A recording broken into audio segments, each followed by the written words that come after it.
De acuerdo con el Índice Global de Crimen Organizado, Ecuador es el cuarto país con la mayor tasa de criminalidad en América Latina. ¿Qué retos deberá enfrentar el próximo gobierno en torno a este tema? Lo vamos a analizar en nuestra siguiente entrevista. Vamos más allá de la noticia. Notimundo Estelar en FM Mundo con María del Carmen Álvarez.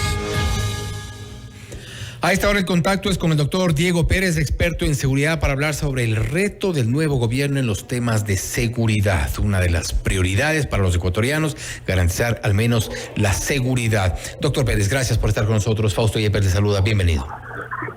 Buenas noches, muchas gracias por la entrevista. Doctor Pérez, ¿cuál es el reto que tiene el gobierno que se estrene ya en pocos meses en nuestro país? El tema de la inseguridad es una de las principales, si no la principal preocupación de los ecuatorianos. ¿Hacia dónde debería enfocarse el trabajo del nuevo gobierno? Bueno, a ver, a mí me parece que el principal reto es fortalecer las capacidades de respuesta del Estado, ¿no? Y esto pasa por lo menos por dos costados. El primero es canalizar los recursos necesarios para fortalecer, modernizar a las instituciones de seguridad del Estado. Pero me parece que un segundo reto grande, y hay que recordar que son 18 meses nada más que tendrá el nuevo gobierno, pero un segundo reto grande que hay allí es arrancar con procesos de depuración seria, tanto de las instituciones de seguridad como del sistema judicial, ¿no? Sin eso, cualquier medida que se tome termina siendo un esfuerzo vano. ¿Qué opciones tiene el nuevo gobierno que se estrene con respecto, por ejemplo, a cambios a la depuración? Si bien sí en la Policía Nacional, en las Fuerzas Armadas, eventualmente en el Servicio de Atención a Personas Privadas de la Libertad, muy seguramente, pero en el sistema judicial, ¿qué capacidad tiene de depuración cuando vamos a tener un distinto gobierno, una asamblea nueva, pero el mismo Consejo de la Judicatura? Sí, efectivamente, y esa es una de las dificultades sustanciales que lamentablemente los los representantes políticos, porque esto no se trata exclusivamente del Ejecutivo, sino que me parece que atraviesa a todos los actores políticos del Estado, y es que no se ha topado siquiera, no ha entrado siquiera en la discusión la necesidad de trabajar con el sistema judicial alrededor de los temas de seguridad, partiendo desde cosas simples como la necesidad de que los operadores del sistema judicial comprendan cuáles son las prioridades, las urgencias de seguridad del país, y llegando hasta estos procesos que son más largos, más complejos, que son los de la depuración, ¿no? Vemos ahora que las instituciones están enredadas en una serie de tensiones internas que nos remiten a las viejas prácticas de la repartición que no necesariamente reflejan o permitan enfocarse a los temas grandes, gruesos, que en este caso, por lo menos desde mi perspectiva, es la depuración de ese sistema, ¿no? Entonces, Nada se puede hacer en seguridad sin acuerdos políticos amplios, nada se va a poder hacer en seguridad sin pensar, si es que no se mete en la cabeza, que hay que trabajar más allá de los 18 meses, ¿no? Todo lo demás van a ser solamente pequeñas medidas paliatorias en un contexto en el que creo yo que las curitas no permiten contener el desangre. Ahora, ¿qué tan posible y qué tan efectivo puede ser un proceso de depuración en las fuerzas del orden? Por ejemplo, tuvimos aquí en los estudios de FM Mundo a Fausto Cobo, director encargado del SNAI, y también quien ha estado a cargo de la inteligencia en el país. Él reconocía que hay infiltración del crimen organizado, del narcotráfico, inclusive dentro del SNAI, dentro de la policía, dentro de las Fuerzas Armadas, y eso de alguna forma con cierta no sé si pesimismo, si decirlo así, aun cuando él no lo reconoce así, pero qué tan difícil es depurar estas instituciones cuando el crimen organizado está infiltrado, y no de ahora, ya de hace varios años muy seguramente. ¿Es posible? ¿Qué tan rápido puede ser un proceso de depuración? A ver, nuevamente, yo creo que necesitamos estar claros de que procesos rápidos y fáciles no van a existir, ¿no? Se necesita arrancar, y es que, como menciona la sabiduría china, un viaje de 1000 millas comienza con un paso, ¿no? Me parece que se requiere de liderazgo en este momento, que esté dispuesto a tomar ese primer paso, que no va a ser fácil, que probablemente no va a proveer réditos en lo inmediato, pero es preferible comenzar a moverse a quedarse en el estancamiento que tenemos hoy.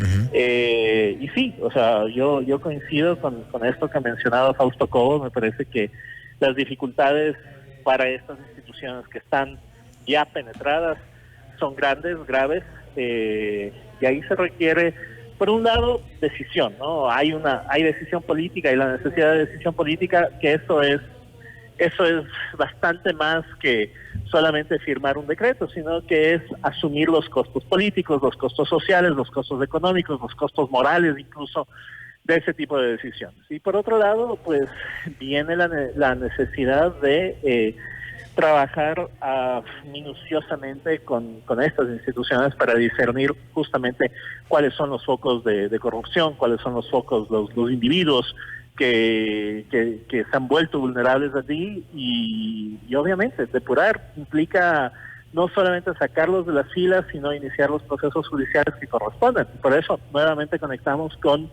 la necesidad de que en este esquema el sistema judicial se involucre. Si no, insisto, todo se vuelve vano. Ahora bien, todo esto tiene que ver con lo que hablaba hace un momento, que es fortalecer las capacidades de respuesta. Si hablamos de la respuesta, por un lado, en cuanto también a incrementar las capacidades de las fuerzas del orden, hablamos de la depuración también, que creo que es importante, necesario, sino urgente, en varios sectores: fuerza pública, sistema de justicia, por ejemplo, sistema penitenciario también. ¿Qué otras acciones paralelas podrían darse o podrían ejecutarse?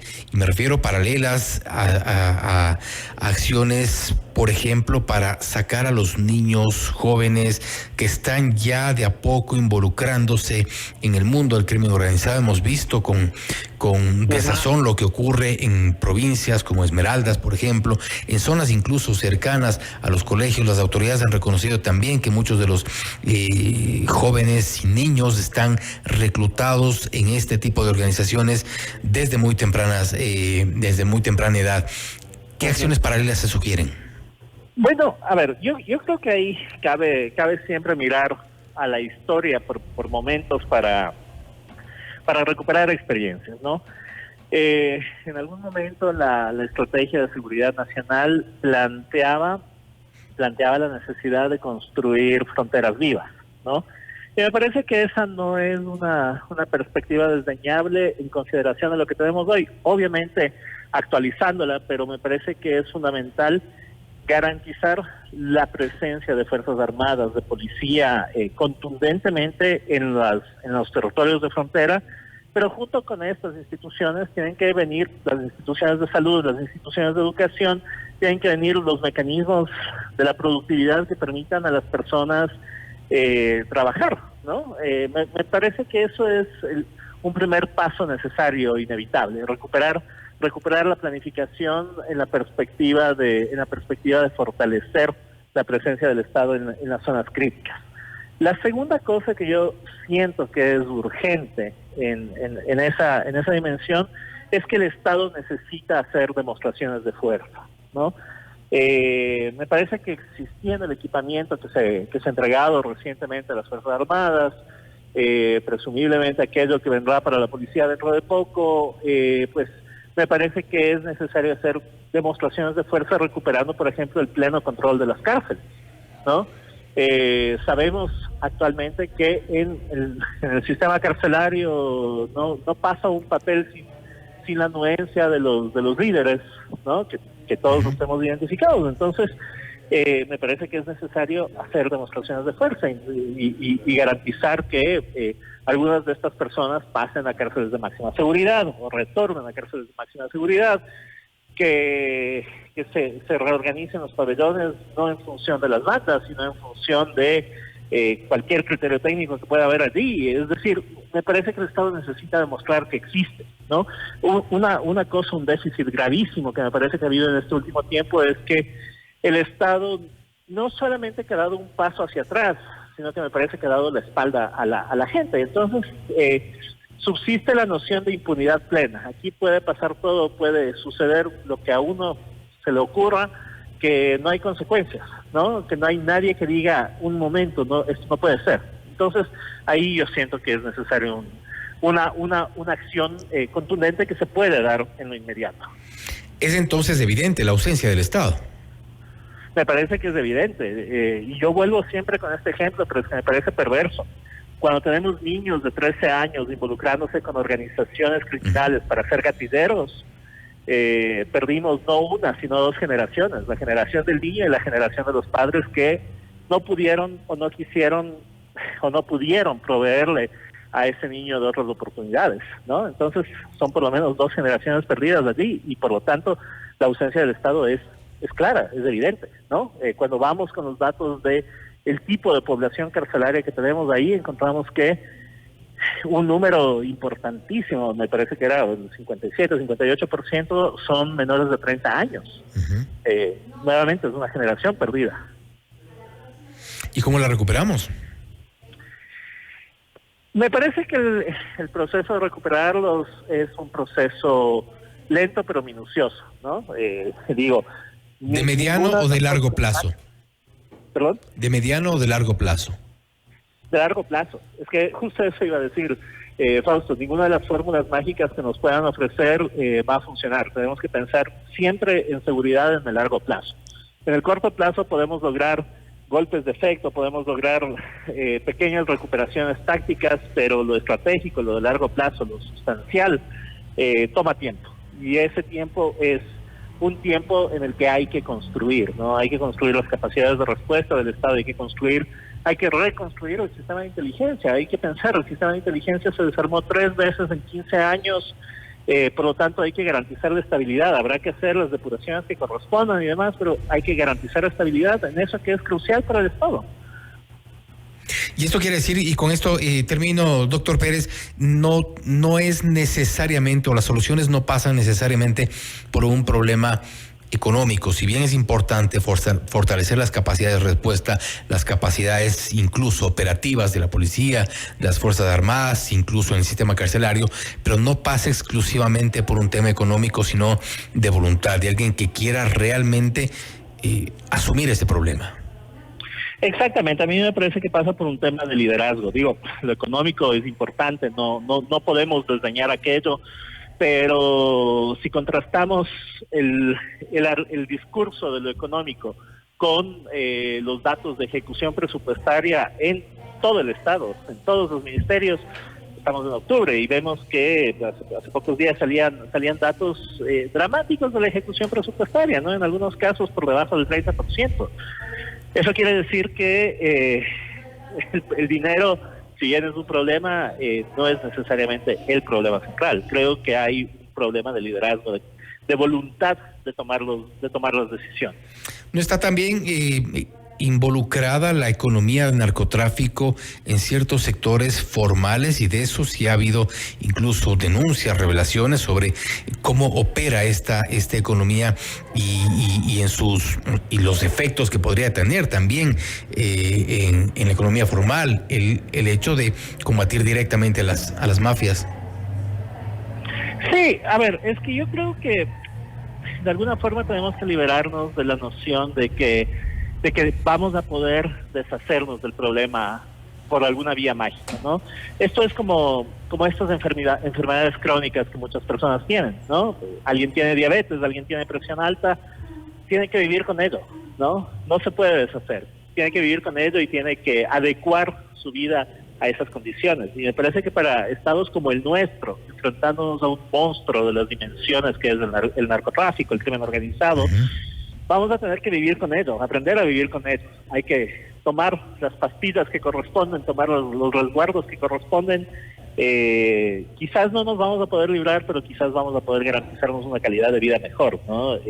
Pero para eso hay que trabajar conscientemente, hay que ser sistemático, hay que ser muy serio en las decisiones que se toman. Diego, nuevamente gracias por haber estado con nosotros. Igual creo que es un tema importante que lo seguiremos tratando una vez que se conozca también cuál es el nuevo presidente y cuál es el rumbo que toma nuestro país. Gracias nuevamente. Muchísimas gracias, Fausto. Una buena noche. Gracias, igualmente. Ha sido el doctor Diego Pérez, experto en seguridad, hablando sobre el reto del nuevo gobierno en los temas de seguridad. Ha dicho, por ejemplo, que subsiste esta noción de impunidad plena y también que hay una ausencia del Estado en muchos de los temas relacionados al combate a la inseguridad. Los grupos de delincuencia organizada se han infiltrado varias instituciones y esto tiene que ser, sin duda, una de las prioridades del nuevo gobierno.